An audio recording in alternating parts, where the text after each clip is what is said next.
Good evening everyone, welcome back to Supriya vlogs. ఈరోజు అయితే మేము తట్ట ఇడ్లీ చేసుకున్నామండి. తట్ట ఇడ్లీ ఇంకా తర్వాత అవి షేప్స్లో కట్ చేసుకున్నాం అనమాట. పిల్లలకి కూడా బాగా నచ్చుతాయి ఇలా షేప్స్లో కట్ చేసి ఇస్తే. ఇంకా డిఫరెంట్ షేప్స్ కూడా మీరు మౌల్స్ ఉన్నాయనుకోండి, ఆ మౌల్స్తో మీరు కట్ చేసి ఇవ్వచ్చు డిఫరెంట్ షేప్స్లో. అప్పుడు ఇడ్లీ అంటే నచ్చని వాళ్ళు కూడా బాగా ఇష్టంతో తింటారనమాట.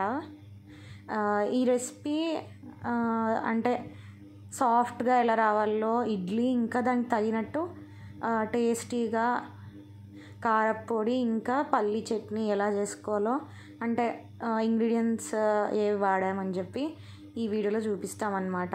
ఇదైతే వెల్లుల్లి కారం అన్నమాట. అన్నీ దాని ఇడ్లీకి కాంబినేషన్ చాలా బాగుంటుందండి. ఇప్పుడైతే రెసిపీలోకి వెళ్ళిపోదాం. ఇప్పుడైతే ఇడ్లీ పిండి ఏమేమి వేసానో చెప్తానండి. ఇడ్లీ పిండికి నేను 1 గ్లాస్ మినపప్పుకి 2 గ్లాసుల రవ్వ వేసానండి, ఇడ్లీ రవ్వ. కొంచెం ఒక పిరికెడు సగ్గుబియ్యం వేసానండి. అది రాత్రి మిక్సీ పట్టడానికి ముందు ఒక 4-5 అవర్స్ ముందు నానబెట్టుకున్నానండి. తర్వాత మిక్సీ పట్టేసుకున్నాను. గ్రైండర్ లేకపోయినా మిక్సీలో కూడా బాగా స్మూత్గా వస్తాయండి. కొంచెం దాంట్లో మెంతులు కూడా వేయండి, కొంచెం ఒక చిన్న స్పూను మెంతులు, ఒక పిరికెడు సగ్గుబియ్యం వేసానండి, బాగా స్మూత్గా వస్తాయి. చూడండి, రాత్రి అయితే పట్టి పెట్టాను అది ఇడ్లీ పిండి. ఇప్పుడైతే మార్నింగ్ అంతా చూడండి పొంగడానికి నేను చేసడానికి ముందు మార్నింగ్ లేవగానే ఫస్ట్ దాంట్లో కొంచెం సోడా ఉప్పు, అంటే వంట సోడా అంటారు కదండి, వంట సోడా ఉప్పు వేసి కలిపి పెట్టాను చూడండి. ఇంకొక గిన్నెలో అయితే పక్కకు తీసానండి. మనకి ఎక్స్ట్రా అనిపించినది పక్కకు తీసేయాలి. దాంట్లో మళ్ళీ సోలా పొడి ఉప్పు వేయకూడదు, ఎందుకంటే మళ్ళీ ఎక్కువ పులిసిపోతుంది, స్మెల్ వస్తుంది. కాబట్టి మనకి ఎంత అవసరం ఉంటే అంత దాంట్లోనే ఒక గిన్నెలోకి తీసుకొని సోలా పొడి ఉప్పు వేసుకొని కలుపుకోవాలండి. పక్కకు ఉన్నది అయితే నేను ఇంకా మళ్ళీ తర్వాత రేపు ఊతప్పంకి వేద్దామని తీసాను. ఇక్కడైతే చట్నీకి ఏమేమి కావాలంటే కొంచెం ఆయిల్ వేసి దాంట్లో పల్లీలు వేయిస్తున్నానండి.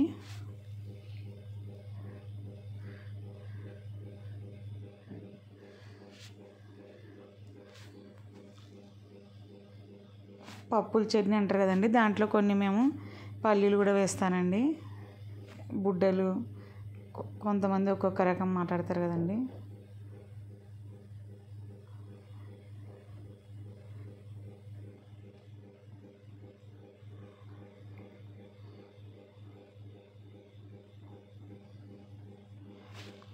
కొంతమంది బుడ్డలు వేయకుండానే పప్పులు ఓన్లీ పప్పులతోనే కూడా చేసుకుంటారండి. నేనైతే కంపల్సరీ తెల్ల చట్నీలో బుడ్డలు వేస్తానండి.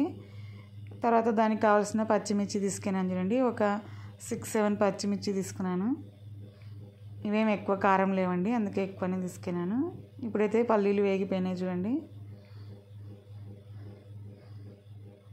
తర్వాత ఈ పచ్చిమిర్చి కూడా కొంచెం ఆయిల్లో వేయించుకున్నాను.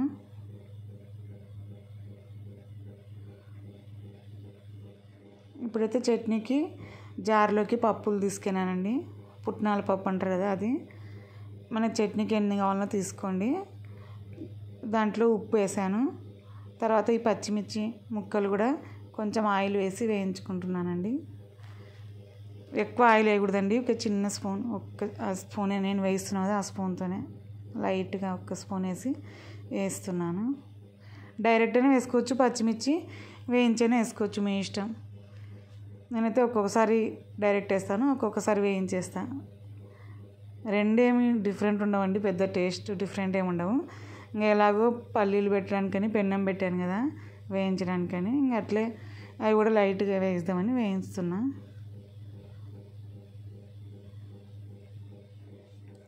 దీంట్లోనే కొంచెం జీలకర్ర కూడా వేయించానండి, స్మెల్ బాగుంటుందని చట్నీకి.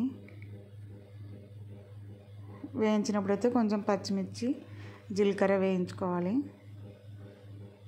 ఇంకా ఎలాగో మనం బుడ్డలకని పెట్టాం కదా పెన్నామని, ఇంకా 1 నిమిషం అది కూడా వేయించి వేసాను. కొంతమందికి అల్లం ఇష్టం ఉంటే అల్లం ముక్క కూడా వేసుకుంటారండి చట్నీలో.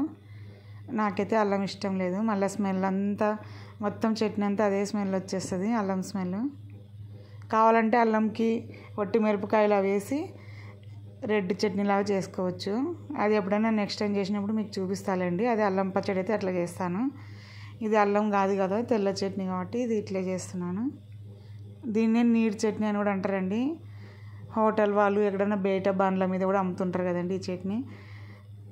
చాలా బాగుంటుందండి ఇడ్లీకి. ఇది దోశ కూడా చేసుకోవచ్చు, సేమ్ ఇదే మెథడ్. ఇప్పుడు జీలకర్ర పచ్చిమిర్చి వేయించుతున్నా కదండి, బాగా స్మెల్ వస్తుంది ఇల్లంతా జీలకర్ర స్మెల్కి. పచ్చిమిర్చి మీ ఇష్టం, అదే చెప్పాను కదండి. వేయిస్తే వేయించుకోండి, లేకుంటే డైరెక్ట్ అయినా వేసుకోండి. మీకు టైం ఉంటే వేయించి వేసుకోండి. మళ్ళీ రెడ్ ఒట్టి మిరపకాయలతో కూడా వేరే చట్నీ చేస్తానండి. అది నెక్స్ట్ టైం ఎప్పుడైనా దోశకి మళ్ళీ ఇడ్లీకి వేసినప్పుడు చూపిస్తాను. ఇప్పుడైతే చాలా రోజులు అయిందని ఇంక చట్నీ చేస్తున్నా. ఇంతకుముందుకు నేను ఉప్పుడు బియ్యం ఇడ్లీ అని పెట్టాను కదండి రెసిపీ, అది చాలామంది చూసారు. అదైతే ఉప్పుడు బియ్యం ఇడ్లీ అండి. ఇది మామూలు రవ్వతో చేసిన ఇడ్లీనే ఇది. ఇంక ఇదైతే అందుకే నేను రాత్రి నానబెట్టినప్పుడు కొలిచినప్పుడు అదంతా ఏం చూపించలేదు. ఇంకా ఆల్రెడీ అందరూ నార్మల్దే కదండి, అందుకని చూపించలేదు. ఒకవేళ ఇది కూడా కావాలి అంటే మళ్ళీ తర్వాత ఎవరైనా కామెంట్ చేయండి. ఇది కూడా నెక్స్ట్ టైం ఎక్కువ ఇడ్లీకి వేస్తాను నేను, అప్పుడు నానబెట్టినప్పుడు మళ్ళీ మీకు చూపిస్తాను. ఇంకెందుకంటే ఉప్పుడు బియ్యం అయితే కొంచెం డిఫరెంట్ ఉంటుంది కాబట్టి మొత్తం ఆ రోజు చూపించాను. నా పాత వీడియోలో చూడండి ఉప్పుడు బియ్యం ఇడ్లీ అని, అది చాలా బాగుంటుంది. దానికి రవ్వ వేయరండి, ఇడ్లీ రవ్వ లేకుండా బియ్యంతోనే ఉప్పుడు బియ్యంతో చేస్తారు. మీకు ఆ రెసిపీ కావాలంటే నా ఛానల్లో ఉంటుంది, చూడండి. ఉప్పుడు బియ్యం ఇడ్లీ అని కొట్టండి, వస్తుంది. ఇప్పుడైతే వేగిపోయినండి పచ్చిమిర్చి. ఇప్పుడైతే చింతపండు తీసుకున్నా చూడండి. చట్నీకి కావాల్సినంత కొంచెం ఒక 3-4 రెమ్మలు తీసుకొని, అంతా ఏం పీసులు లేకుండా అంతా తీసుకొని కడుక్కున్నాను. మళ్ళీ అట్లే వేసేయద్దండి, పీసులతో ఉంటే జార్లో కూడా మెరగదు అసలు, చూసి తీసుకోండి. చూడండి ఇప్పుడు వేయించిన పచ్చిమిర్చి, పల్లీలు, చింతపండు, జీలకర్ర, 2 వెల్లుల్లిపాయలు కూడా వేసానండి, స్మెల్ బాగుంటుందని. కొబ్బరి ఏమీ వేయలేదండి దీంట్లో. కొబ్బరి వేస్తే మళ్ళీ అది వేరే స్టైల్ వచ్చేస్తుంది, అందుకే నేను కొబ్బరి వేయలేదు. పచ్చి కొబ్బరి కూడా వేస్ట్ చేసుకోవచ్చు. ఇది మామూలు హోటల్ వాళ్ళు ఎక్కడైనా బయట బండ్ల మీద అమ్ముతుంటారు చూడు, ఆ స్టైల్ వస్తుందండి ఈ చట్నీ. ఇప్పుడు పల్లీలన్నీ బాగా చల్లగా అయిపోయినాయి. చల్లగైన తర్వాత మిక్స్ చేసుకున్నాను పచ్చిమిర్చి అన్నీ. చూడండి ఎంత బాగా స్మూత్గా వచ్చిందో. కొబ్బరి వేస్తే కొంచెం రఫ్గా వస్తుంది చట్నీ, కొబ్బరి వేయలేదు కాబట్టి నీరు చట్నీ అంటారండి. ఇది బాగా ఎక్కువ స్మూత్గా వస్తుంది అనమాట. ఇది వాటర్ కూడా కొంచెం ఎక్కువ వేసుకోవాలండి, బాగా జోరుగా ఉంటుంది ఇడ్లీకి అద్దుకోవడానికి. చూడండి నేను కూడా ఎక్కువ వాటర్ వేస్తున్నాను. జార్లో అంతా ఉండిపోతుంది చట్నీ, కొంచెం వాటర్ వేసి కలిపేయండి. ఇది ఎంత జోరుగా ఉన్నా కానీ బాగా టేస్ట్ ఉంటుంది. ఇది నీరు ఎక్కువ వేస్తారు, నీరు చట్నీ అంటారు. బయట ఎక్కడన్నా బండ్ల మీద బాగా అమ్ముతుంటారు ఇటువంటి చట్నీలు. కొంతమంది అల్లం వేస్తారు దాంట్లో, కొంతమంది వేయరు. నేనైతే ఇప్పుడు అల్లం వేయలేదండి. బయట వాళ్ళైతే దానికి తిరువాత వేయరు, నాకైతే తిరువాత లేకుండా తినబుద్ధి కాదు, అందుకే నేనైతే తిరువాత వేసానండి దీనికి. చూడండి ఒకసారి కలిపి చూసుకోండి, మీకు ఎంత వాటర్ కావాలంటే అంత వేసుకోండి. ఒకేసారి ఎక్కువ వాటర్ వేయద్దండి, మరి జోరుగా అయిపోతుంది.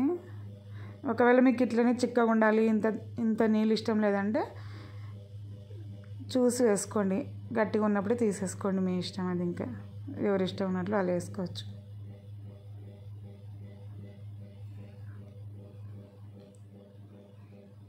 పుదీనా కూడా ఉంటే వేస్తారండి కొంతమంది, కొత్తిమీర, పుదీనా అవన్నీ వేస్తారండి. కానీ వేరే డిఫరెంట్ ఉంటాయండి టేస్ట్.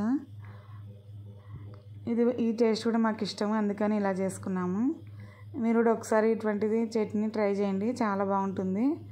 ఎందుకంటే వెల్లుల్లిపాయలు, పచ్చిమిర్చి, జీలకర్ర అన్నీ వేసాం కదండి, చాలా బాగుంటుంది. కొబ్బరి అయితే వేయలేదండి, గుర్తుపెట్టుకోండి. కొబ్బరి వేస్తే మళ్ళీ వేరే టేస్ట్ వస్తుంది దీంట్లో. పచ్చి కొబ్బరి కూడా వేస్తాం కదా తెల్ల చట్నీలో. ఇదైతే మామూలు పప్పుల పొడి అట్లా కూడా కలుపుతారు కదండి, పప్పుల పొడి చట్నీ కలుపుతారు కదా, అట్లా వస్తుంది అన్నమాట ఇది స్మూత్గా, కొబ్బరి వేయలేదు కాబట్టి. ఎందుకంటే పల్లీలు వేసాం కాబట్టి ఇంకా అవి అవసరం లేదు. ఇప్పుడైతే చట్నీకి తిరువాత వేస్తున్నా చూడండి. ఇదే స్టైల్లో చేసుకోండి ఒకసారి, చట్నీ చాలా బాగుంటుంది. మీరు ఒకసారి చూసారంటే ఇంకా ఇడ్లీకి ప్రతిసారి ఇలానే చేస్తారు. తర్వాతకి ఎంత కావాలో అంత ఆయిల్ పెట్టి తర్వాత మినప్పప్పు, శనగపప్పు, ఆవాలు, జీలకర్ర, కరివేపాకు వేసానండి.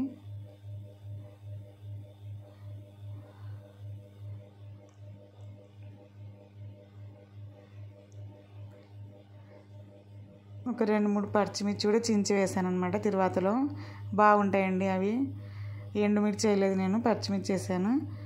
చట్నీలో అక్కడక్కడ మధ్యలో వస్తే బాగుంటుందని వేసాను ఒక 2-3. మీకు కావాలంటే వేసుకోవచ్చు, లేకపోతే లేదు. ఎండుమిర్చి కూడా కావాలంటే వేసుకోవచ్చు. నేనైతే ఇంక ప్రస్తుతానికైతే మా ఇంట్లో ఎండుమిర్చి లేవు, అందుకే పచ్చిమిర్చి వేసాను.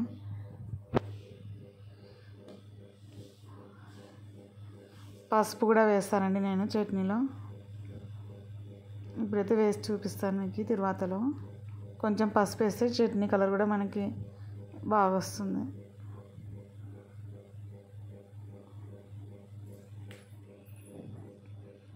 టేస్ట్ కూడా పసుపు వేసిన తర్వాత కొంచెం డిఫరెంట్ టేస్ట్ వస్తుందండి.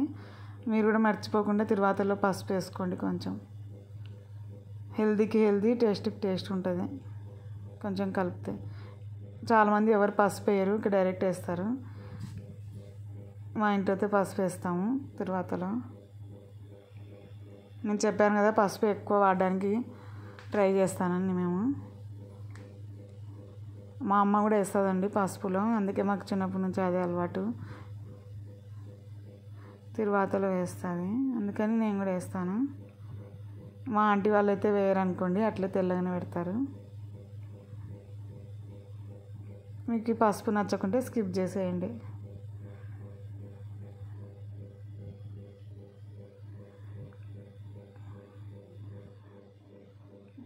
చూడండి, ఇప్పుడైతే మొత్తం అంతా తీస్తున్నాను దాంట్లోకి తిరువాత.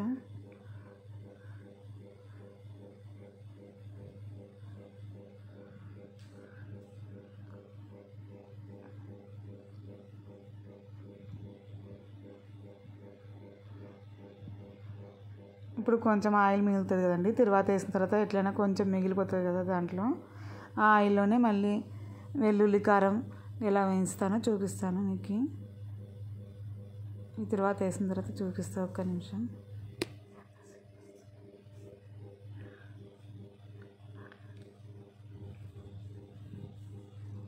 దీంట్లో మినప్పప్పు, శనగపప్పు అవి బాగా వేసుకోండి, పిల్లలు బాగా తింటారు తిరువాతలో. చూడండి, పసుపు వేసినందుకు ఎంత కలర్ఫుల్గా వచ్చిందో చట్నీ. చూస్తేనే తినాలనిపిస్తుంది పసుపు వేస్తే. ఇప్పుడైతే ఎల్లిపాయ కారంకి కావాల్సినవి చూపిస్తున్నాను. దీంట్లో ఏం వేసానంటే కారం, వెల్లుల్లిపాయలు, ఉప్పు, ఒట్టి కొబ్బరి, కొంచెం జీలకర్ర వేసానండి మిక్సీలో. ఆల్రెడీ నేను ఎల్లిపాయ కారం అని అన్నిట్లో చెప్తూనే ఉంటాను కదా. మా రాయలసీమ దగ్గర ఎక్కువ డైలీ వెల్లుల్లి కారం వాడతారండి. ఎల్లిపాయ కారం తింటేనే అండి బాగా మనిషికి శక్తి అన్నమాట. చూడండి, ప్రతి దాంట్లో మేము వెల్లుల్లిపాయలు వేస్తాము, పసుపు వేస్తాము. అందుకే రాయలసీమ వాళ్ళంతా కారం ఎక్కువ తింటారు అంటుంటారు కదండి.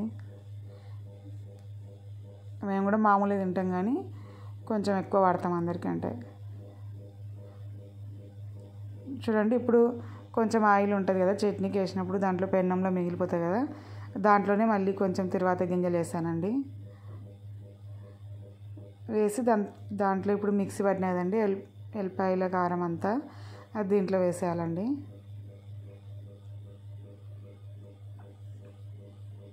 కొబ్బరి పొడి డైరెక్ట్ దొరుకుతుంది చూడండి మామూలుగా. ఇంత ముందుకైతే కొబ్బరి తీసుకొని మళ్ళీ చిప్స్ లాగా తరిగి ఆరబెట్టి అవన్నీ చేసుకోవాల్సి వస్తుండే కదా. ఇప్పుడు అవసరం లేదండి, కొబ్బరి పొడి అంటే ఇస్తారు మామూలు షాప్స్లలో, అదే వేసేసాను. ఇంకా నేను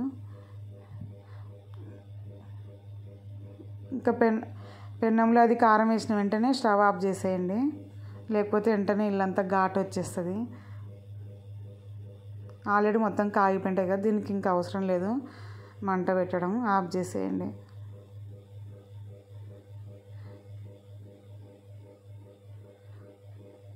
ఇడ్లీకి చాలా బాగుంటుందండి ఇది. చాలా రకాల కారపొళ్ళు చేస్తారులే, మేమైతే ఎక్కువ ఇదే చేసుకుంటాము. ఒక్కొక్కసారి వట్టి మిరపకాయలు కూడా వేయించి చేస్తాను. ఈ చట్నీకి అయితే ఇదే బాగుంటుందని ఇది చేశాను నేను. సాంబార్ కూడా ఈరోజు చేయలేదండి చేతగాక, లేకుంటే సాంబార్ కూడా చేద్దాం అనుకున్నా ఇడ్లీకి, ఇంకా చేయలేదు. మాకు ఎట్లయినా చట్నీ అవే ఇష్టం అనమాట, సాంబార్ పెద్దగా ఇష్టం లేదు. ఇదైతే తట్ట ఇడ్లీ చేశానండి. ఈరోజు స్టాండ్ అవన్నీ పెట్టలేదు కుక్కర్లో, డైరెక్ట్గా ప్లేట్లో పెట్టేసాను చూడండి.